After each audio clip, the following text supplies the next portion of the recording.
É uma pergunta porque o Flávio levantou, Mauro. Eu detesto a CBF. Eu acho a CBF o câncer do futebol brasileiro. Infelizmente. Eu não tinha reparado. Infelizmente, mas é claro. Eu acho que a pessoa que gosta de futebol, que gosta de honestidade, ela não gosta da CBF. Eu acho. Agora, uma pergunta que eu faço. A CBF, infelizmente, quando ela teve, inclusive, presidentes que foram banidos do futebol, ela ganhava títulos. Ela ganhava. Aí o futebol brasileiro foi ficando pra trás. Futebol brasileiro, hoje, a gente estava falando que o futebol brasileiro é a quarta potência da América do Sul. Eu acho que isso nunca aconteceu. Argentina, Uruguai, Colômbia e o Brasil. Isso é reflexo da CBF, Mauro? É reflexo de uma geração ruim, que é uma geração ruim e ponto. É reflexo de uma geração ruim de treinadores, porque a gente sempre fala isso aqui, que os treinadores brasileiros estão ficando ultrapassados. A maior culpa é de quem, na sua opinião, pro futebol brasileiro? O futebol conhecido pelo futebol bonito virou o futebol do vexame. Virou o futebol da vergonha, 7-1. Quem eu diga, 7-1. Aí depois a seleção brasileira eliminada pela Bélgica sem jogar bem numa Copa, depois pela Croácia jogando o jogo que fez, do jeito que foi o gol, o time todo na frente quando era pra segurar o resultado. O que fez o Brasil virar o futebol bonito, que tem até propaganda, né, da marca, joga bonito, pra virar o futebol do vexame, futebol da vergonha na seleção brasileira? Assim, acho que é importante, primeiro, assim, no 7-1, eu não responsabilizo em nada os jogadores. O time era um bando, era mal treinado. Time mal treinado, você pode ter os melhores jogadores, não vai funcionar. Em 2010, a Argentina foi à Copa do Mundo e levou o Maradona como técnico. Os cartolas da AFA utilizaram da imagem do grande ídolo como escudo e o colocaram ali à beira do gramado. Maradona colocava um terno, ia para a beira do campo e ficava dando o show dele. Mas Maradona nunca foi técnico, muito menos um bom técnico. Ele era um personagem muito rico, mas não era um bom técnico. São coisas diferentes. E a Alemanha é eliminada, a Argentina é eliminada por um jogo de 4-0 da Alemanha, que é um jogo muito curioso, que a Alemanha faz 1-0, o Messi chuta 500 bolas sozinho tentando resolver o jogo, tentando igualar o placar, não consegue. E aí o Maradona tira o lateral direito, põe um atacante, e aí o técnico alemão, que era o Joachim Löw, né? Ele coloca o Jansen, que era um lateral, ponta, o cara que jogava pelo lado esquerdo, e aí, por aquele lado o cara faz várias jogadas, faz 2, faz 3, faz 4, a Alemanha elimina, goleando a Argentina. Por quê? Porque não tinha nenhum técnico à beira do campo, tinha um personagem, um grande personagem do futebol, mas que não era um técnico. O Brasil, já há algum tempo, não forma bons treinadores.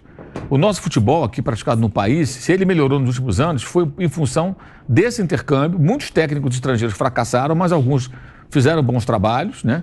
2 deles com maior destaque, o que elevou um pouco o nível da coisa, né?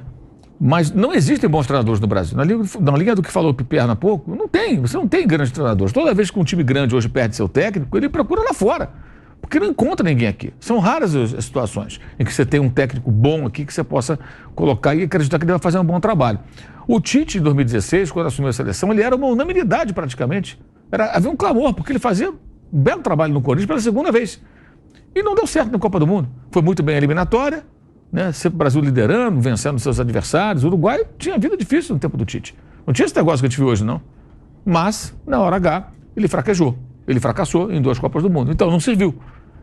E foi mal mesmo. Ele errou, cometeu erros, ele foi mal. Agora tenta retomar a sua carreira treinando um clube, treinando um time de clube, né? Um time de confederação, uma seleção. Enquanto o Brasil ficar insistindo nessas soluções caseiras, não vai dar. O 7-1 eram os 2 últimos campeões do mundo. Parreira e Filipão reunidos. E foi aquilo, aquele time era um bando. Não havia a menor noção do que iriam enfrentar. O técnico coloca o Bernat, alegria das pernas, no jogo contra a Alemanha, achando que aqui em Belo Horizonte ele vai... Aquela coisa mais pueril. E hoje o que nós vimos foi o técnico argentino, do time uruguaio, conversando, orientando seus jogadores no momento antes das cobranças de pênalti, e o Dorival tentando entrar da rodinha. Uma situação constrangedora, a gente viu ali. Nossa, o que é aquilo? Aí fizeram o quê? Uma rodinha de oração, né? Provavelmente. Então, quer dizer... Agora, os jogadores do Brasil que jogaram hoje, se você pegar, por exemplo, Alisson, goleiro do Liverpool, campeão europeu, campeão inglês, tem uma bela carreira. É um dos melhores goleiros da Europa. Ele joga no Liverpool. Se fosse uma porcaria, ele jogava no Liverpool. Top 10 da Europa, ele é fácil, do mundo. Eles tinham um goleiro fraco, Karius, né? Que falhou na final de Champions, inclusive, clamorosamente. Nossa, foi a final contra o Real Madrid. E aí eles foram buscar na Roma o Alisson pagando uma grana. E ele sempre respondeu, ele é um dos grandes jogadores do Liverpool. Não é um goleiro qualquer. Que na seleção, ele é um grande goleiro da Europa. Tem uma carreira de sucesso. O Danilo joga na Europa há um tempão. É um grande lateral? Não, mas só joga um time grande há um tempão. O Militão joga no Real Madrid. O Marquinhos, PSG, também com uma carreira de sucesso. O Arana bateu e voltou, mas é um bom lateral. Joga aqui em Minas, no Atlético, mas é um bom jogador. Ex-Corinthians. Bruno Guimarães está lá no Newcastle. Até se especulou que ele poderia sair agora para outro time, um time maior na Inglaterra. E o Newcastle é um time rico hoje, o time lá dos sauditas. O João Gomes. O João Gomes eu acho que é um jogador que eu questiono. Eu acho o João Gomes muito bom jogador, mas não sei se ele é um jogador para ser um titular de seleção. Morde, marca, desarma. Tê-lo no grupo, sim. Ser um intocável no time, eu acho bem questionável. Bem questionável. Acho que ele não tem tantos predicados. É um jogador que não chuta no gol, não dá uma assistência, não chega na área. Muito pouco. Mas, enfim. O Rafinha, também acho muito questionável, mas tem uma carreira de sucesso, tá no Barcelona. O Paquetá não é um jogador com bola para ser o articulador da seleção brasileira. Ele jogou com a 8, mas ele é o 10, na verdade, né? O cara do time não é. O Paquetá não tem essa bola. Ele poderia ser um bom coadjuvante. Ele poderia ser no Brasil, se o Brasil tivesse o Messi ou o Depou. Ele é um volante que chega bem na frente. Sabe, ele poderia ser o Depou do Brasil ali. O Depou joga muito na seleção, mas tem o Messi com ele, entendeu? E ele é o parceiraço do Messi, né? Então, sabe, o Brasil não tem esse cara. E aí você vai pegar o Rodrigo, Real Madrid. O Vinícius, Real Madrid. Não preciso explicar. O Hendrick tem pro Real Madrid. Esses caras são ruins. Longe disso. Esses caras são ruins. Os uruguaios são melhores. Os argentinos são melhores. Não são. Os colombianos são melhores. Não são, cara. Então o que é que falta? Um técnico capaz de montar uma boa equipe. E o que basta aqui para ganhar a Copa do Brasil? Copa do Brasil, torneio eliminatório. O Dorival ganhou 2 seguidas, São Paulo e Flamengo. Pô, bacana. Mas para a seleção exige-se mais. É preciso mais, até porque você vai trabalhar com jogadores que atuam com treinadores de diferentes escolas em times importantes do futebol mais evoluído que é o futebol europeu. Então você tem que ter um cara desse nível, gente, comandando esses jogadores. E não um cara como o Dorival. Você acha que o treinador da seleção tem que ser europeu? Tem que ser um estrangeiro. Um europeu, um argentino, um colombiano, um chileno, um marciano, não sei, mas um cara que tenha uma qualificação maior. E um tamanho também maior. Então quando a CBF ela mira no Ancelotti, ela tinha que ter um plano B e um plano C. Se não vier o Ancelotti, vai buscar um outro cara. Mas um cara que seja diferente, um cara que pense diferente. E que chegue no meio dos jogadores, eles parem para ouvir. O que a gente viu ali foi constrangedor. Ele fora da rodinha. Os jogadores não o procuraram para ouvi-lo, entendeu? Isso que eu quero dizer. Eles ficaram entre eles ali resolvendo e o técnico fora. O que é aquilo, gente? O que é o Juan orientando o Evanilson para entrar em campo? O que o Juan fez como... Repito, a pergunta que fazíamos quando o filho do Tite dava a orientação aos jogadores vale para o Juan. Mas o Juan jogou bola sim, mas como auxiliar técnico, como técnico, não tem nenhuma vivência. E nem fazia esse papel no clube que ele trabalhava, que era o Flamengo. Então, agora, quem patrocina isso tudo é a CBF. Com diferentes presidentes, ela continua cometendo os mesmos erros. Comete os mesmos erros. Isso não muda. Muda o presidente, sai um, vai outro, o outro vai não sei o quê, o outro é preso lá nos Estados Unidos, fica lá e tal, mas não muda. Não muda nada. Assim, agora, não é uma seleção não é uma geração de grandes talentos, né? Assim, com vários grandes jogadores. E aí, mais do que nunca, você precisa de um coletivo muito afinado. E esse técnico tem que ser um técnico capaz de fazer isso, de ir além. Então, realmente, se o Uruguai contrata o Bielsa, o Brasil não pode contratar para treinar a seleção o Dorival. O Dorival deu para o gasto do Flamengo, no São Paulo, estava lá no Ceará. A seleção, a cobrança é maior. E os jogadores com os quais você vai lidar, repito, são jogadores que trabalham, quase todos eles na Europa, com diferentes treinadores, e grandes treinadores. Aqui tem gente que trabalha com Guardiola, gente que trabalha com Klopp, com Ancelotti, e por aí vai. Então, assim, esse é o ponto, não tem outra saída. Os dirigentes não vão mudar, mas você tem que ter alguém capaz de fazer com que esse coletivo melhore. E o Brasil não tem nada, a seleção brasileira é um nada. E outra coisa, a seleção brasileira é decadente, a gente tem que entender isso. A seleção brasileira, como time de futebol, ela é decadente. Ela tomou de 7-1 em casa, na maior derrota da história do futebol. É a maior derrota da história do esporte, talvez. Eu não sei se em alguma modalidade o time, a seleção mais vezes campeã, recebendo um Mundial em seu território, e com pretensões de ganhar mais um título, foi eliminado de uma maneira tão acachapante como o Brasil foi pela Alemanha. E a gente lembrou aqui, depois do jogo passado, A Alemanha fez jogo duro com a França, a Alemanha fez jogo duro na final com a Argentina, só ganhou na prorrogação e quase perdeu no tempo normal. Empatou com Gana. Empatou com Gana, sofreu com a Argélia, mas meteu 7 no Brasil. Então a Alemanha era um bom time, mas não era essa máquina avassaladora. Não era o Brasil da Copa de 50, que era outro futebol que fazia goleada em todo mundo e perdeu a final. Ganhava de 7-1. Ganhava de 7-1. A Alemanha não deu de goleada em ninguém na Copa do Mundo, mas meteu 7 no Brasil. E o Brasil era um bando. E você pega os jogadores, não eram jogadores ruins. Pega aquela escalação, não tinha perna de pau ali não, cara. Só tinha um jogador bom. Todo mundo ali, você fala assim, eu queria no meu time, claro, são ótimos jogadores. Todos, até o Bernardo, um bom jogador, tá na Europa, só agora tá voltando. Fez a carreira dele lá fora, ficou um tempão lá, não era um mau jogador, não era para aquele momento ali o cara certo. Então você tem que mudar, tem que ter um cara de fora. Agora ele vai lá, mira no Ancelotti, pimba, errei. Dorival, desculpa, gente, todo respeito ao Dorival. Repito, um cara muito legal, bom treinador, mas é outro tamanho. É outro tamanho. A seleção brasileira é decadente e não vai sair da decadência enquanto não houver uma mudança maior. Tem que ter ambição. Eu até elogiei e mantenho elogio. A seleção quer o Ancelotti. Se vai conseguir, na época eu falo, não sei, mas eu acho legal. Mas a CBF é uma bagunça. Aí tem outra visão. É a seleção brasileira. A seleção brasileira tem prestígio.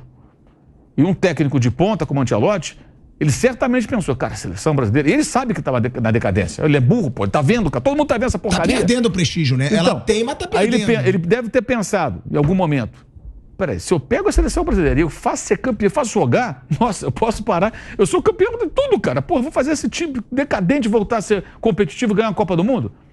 É um desafio profissional interessante. E outra coisa, eu vou trabalhar com bons jogadores. Que mesmo na pior das gerações, o Brasil sempre tem bons jogadores. Nunca tem só perna de pau. Você pode ter uma geração melhor ou pior, dá para montar time. Mas é preciso mais. E eu acho que hoje, essas cenas finais foram extremamente constrangedoras, eu acho. Sabe? Muito constrangedor. Para o Dorival, muito constrangedor. E para o futebol brasileiro, para a seleção brasileira. A CBF não se constrange com nada, então nem adianta. Eu vou tentar convencer vocês a fazer, né? Porque eu vou começar, porque eu queria trazer uma imagem aqui, né? Eu já vou começar. Vocês podem fazer também? Mauro César, Piperno. Que tal a gente fazer assim? Só assim, rapidinho. Vamos abrir a câmera. Todo mundo. Mas isso é patético. Não, mas vamos, porque eu quero mostrar uma coisa patética. Pra você representar algo patético. Patéticos? Tenta só um pouquinho. Piperno, faz comigo, Piperno. Eu sou... Piperno, faz comigo aqui assim, ó. Assim, só eu. Você vou nos fazer. representa. Só eu. Você Só não porque eu sou representa. pateta. Não, você nos representa. É você que se fantasia. Então, esse papel é seu. Então, eu até botei uma bermudinha, então eu vou representar. Aí sim. Eu até botei. Isso, tá até vestido a caráter. Vamos Vai lá. cair tudo aí. Segura o microfone. Botei. Ó. Isso. É pique no lugar. Lembra do Coalhada? Sabe? O Coalhada fazia isso, lembra o personagem do Coalhada? Você sabe- Tinha isso, né? Pique no lugar, Aqui, flexão. assim, olha aí, Mauro César. Olha o que já tá na internet. É pique no lugar. Todo pique no mundo lugar. igual, ó. Pode tirar minha imagem, ó. Fica aqui igual um bobo. Ó, viralizando, ó. Todo mundo assim. A gente comentava isso nas outras conversas ali. Todos os coisa jogadores. ridícula. O que significa isso, né? Mas Por que você veio Esse trabalhar de movimento pijama? ilude o goleiro. Por que você veio trabalhar de pijama? Eu botei a bermudinha pra dar pra- essa Pra fazer esse show. Pra dar esse show. Porra, tem que Pijaminha. dar esse show. Aqui tem que ter o show. Agora, que coisa patética. E bateram e 2 perderam. agora, Com essa corridinha. E um nem bateu. Um nem bateu. Bota de novo a imagem enquanto o Piperno fala. e não tem... Porque foi ridículo e tá virando meme. Essa corridinha ridícula e 2 perderam. Aí, ó. Essa corridinha eu penso o seguinte: ela Isso. não ilude o goleiro em nada. O cara não saiu do lugar praticamente ali. É o pique no lugar do Coalhada. Sério. Pique no lugar. O cara fica ali fazendo esse movimento, não acontece A nada, gente gente. podia tentar recuperar o Coalhada, hein? Já que o Mauro César trouxe. Só vasculhar no YouTube. A gente podia ter. Pique no lugar. Aí, flexão, lembra? É muito bom o Coalhada. Chico Um Anísio pique gênio. no lugar do Coalhada. Você vê, que não. você vê como o Chico Anísio é genial, né? Você vê, lá no passado remoto, ele já estava Jorge, escrevendo isso, pô. Gente, mas com o seu brilhante sinceramente, Coalhada. Concordo com tudo que vocês falaram, mas não perdeu o pênalti por causa disso, não. Mas é ridículo. Nem perde, nem faz nada. Essa Não que é a muda questão. nada. Muda nada. Mas pra que isso? Mas essa questão. Por que não? Tanto faz. Pelo amor de Deus. Não perdeu por causa disso, com certeza. Mas eu não. acho que mostra uma marra. Eu acho que mostra eles preparam para bater os pênaltis.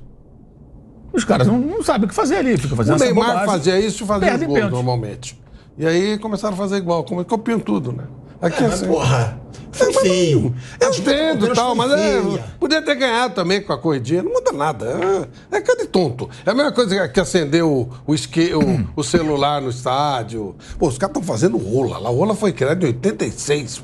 Os caras ainda estão fazendo rola. Né? Negócio arcaico pra caramba, né? Negócio tá louco. E acender, essas coisas assim. Um faz, outros fazem. Quando cai no chão, eles dão um soquinho no chão.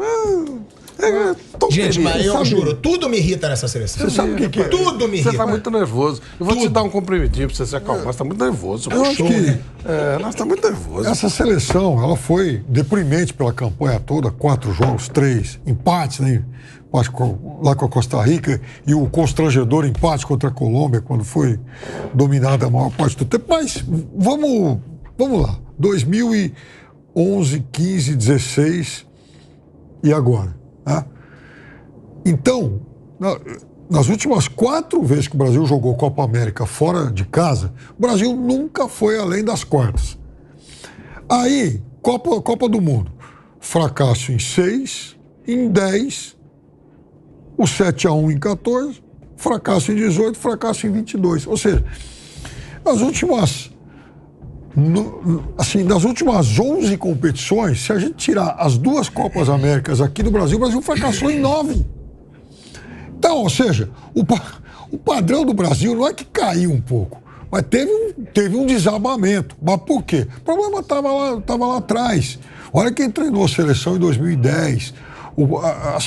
O próprio trabalho que o Parreira fez em 2006. O Parreira foi uma figura maravilhosa em algum determinado momento, foi campeão do mundo e tal, mas em 2006 já claramente não era o personagem para estar à frente disso. Aí não, então houve aquela zona em Vegas, todo mundo entrando em concentração, vamos agora pôr um linha dura, inventa o Dunga. Quer dizer, então, aí depois vem um Mano, que também é outro que não tinha currículo para ser técnico de seleção brasileira. E o Filipão, que ajudou a rebaixar o Palmeiras em 2012, cai a seleção no colo dele depois. Olha as escolhas que foram feitas. Então, não é de surpreender o que está acontecendo agora. O problema, o que é de surpreender, é que a solução até hoje não veio. Quem nasceu... E nem parece próxima de chegar. De jeito nenhum. Então, sai o Dorival, quem vai ser o técnico? Alguém tem ideia? Alguém consegue imaginar? Eu posso estar viajando. Brasileiro já viajando. Não tem. O Klopp saiu do Liverpool. Então, Você tá viajando. Você tá viajando. Não, eu sei, mas tem que tentar, Flávio. Não, tentar tudo bem. Ancelotti. Até o Guardiola, ele falou que ele vai treinar uma seleção. O Klopp saiu do Liverpool. Ué, não tentou o Ancelotti? Tem que tentar um cara grandão. Pode negar, gente, mas uma hora tem que emplacar alguém. O Klopp hoje tá sem emprego, se você for pensar. Ele trabalhava em Dá uma clube, montanha de dinheiro pra ele. Ele quer tirar um ano para descansar e tal, mas é o seguinte, você quer então alguém que tenha currículo estrangeiro, já que você pensou em alemão, o Love. Esse deixou a seleção alemã, saiu já faz tempo. Eu vou ter que te interromper, porque a gente tá quase acabando, e o Dorival explicou por que ele ficou de fora da roda. Me mandaram aqui. Ele manda, eu fiquei de fora da roda porque eu ia falando com cada um o que vinha na minha cabeça. Treinamos pênaltis desde o primeiro dia em Orlando. Trabalhamos porque sabíamos que teríamos essa possibilidade. Eu não vi, sendo sincero, a gente viu a imagem, eu não vi ele falando nada um por um ali. O jogador tá ali no círculo? Eu vi ele fora, até levantando o dedo pra tentar falar. Tem uma questão que é o seguinte, numa hora dessas, o técnico é o comandante, ele é o líder. Os jogadores vão ficar em volta do técnico, saber, professor, e agora? Quando eles se reúnem e ficam definindo, entre eles ali, o técnico está fora, tem alguma coisa errada. Não tem essa que eu falei separado com um ou com o outro. Que é uma hora de todo mundo conversar e ele falar, olha, é o seguinte, estudamos, o Rocher, ele pula, ele espera antes de bater o pênalti, como é que ele se comporta, já falamos com o Alisson sobre isso, os batedores estão orientados, atenção, lembre-se daquilo que a gente treinou, né? A cobrança vai ser assim, esse goleiro ele atua dessa maneira, o Alisson já sabe dos batedores, como estava lá o goleiro Pique falou hoje, com todas as informações lá na garrafinha de água dos batedores adversários lá, no jogo de hoje com a Suíça. Então acho que é isso, ele é o técnico, gente, ele tem que ficar de fora da roda. Não tem desculpa pra isso, desculpa. Não, e a gente viu a imagem, né? Ele não tava falando... Ele tava lá de fora ali, falando com quem? Vem cá você, agora você. E os caras estavam ali reunidos, estava ali o Militão falando, o Danilo falando, o Marquinho falando ali. Pô, peraí. Porque se fosse só pela foto, ele podia dar essa desculpa. Mas não é. Teve a imagem. A gente tava aqui vendo. Sim. Ele não tava falando com ninguém. Primeiro, a gente questionou entre nós ali. Cadê o Dorival que os jogadores estão falando e o técnico não tá conversando com ele? Faltam minutos, porque ele vai bater os pênaltis. Ele é o comandante, gente. Então, assim, parece que os jogadores se viram sozinhos ali. Uma situação pegou mal pra ele. O Bielsa falou ontem naquela entrevista que já virou, enfim, que rodou o mundo, da final da Libertadores contra o Tele Santana. Elogiou o Tele. E aquela final foi pros pênaltis. Você imagina, por exemplo, decisão por pênalti, São Paulo na final, o técnico, o Tele fala assim, rapaziada, conversem vocês. Ó, galera, a gente tem que chamar vocês, aproveitando essa audiência. Amanhã tem Canelada na TV Jovem Pan, hein? A gente vai falar sobre todo esse tema de seleção brasileira. Vamos falar aí do empate hoje do Flamengo. Vamos falar da vitória do São Paulo. Canelada na TV Jovem Pan. Você que assiste no YouTube, na rádio, assista também na TV, porque a gente precisa da sua audiência na TV Jovem Pan. A gente tá indo muito bem aos domingos na TV Jovem Pan e eu te convoco. Liga na TV Jovem Pan de 1h até as 3h. De 1h até as 3h, a gente tem o nosso Canelada na TV Jovem Pan e depois de 6h até 7h30, também na TV Jovem Pan. Então você já sabe, gosta do nosso trabalho? Domingo é na TV também, hein? Vê no YouTube, escuta na rádio, mas liga na TV Jovem Pan todo domingo, de 1h até as 3h, o nosso Canelada na TV Jovem Pan. Te aguardamos amanhã, 1h na TV Jovem Pan. Um forte abraço, 112 mil pessoas aqui com a gente hoje no YouTube, rádio bombando, TV bombando, e a gente agradece a sua audiência. Aqui a gente não baba ovo da CBF, mas a gente tem audiência. Uma boa noite pra todos vocês.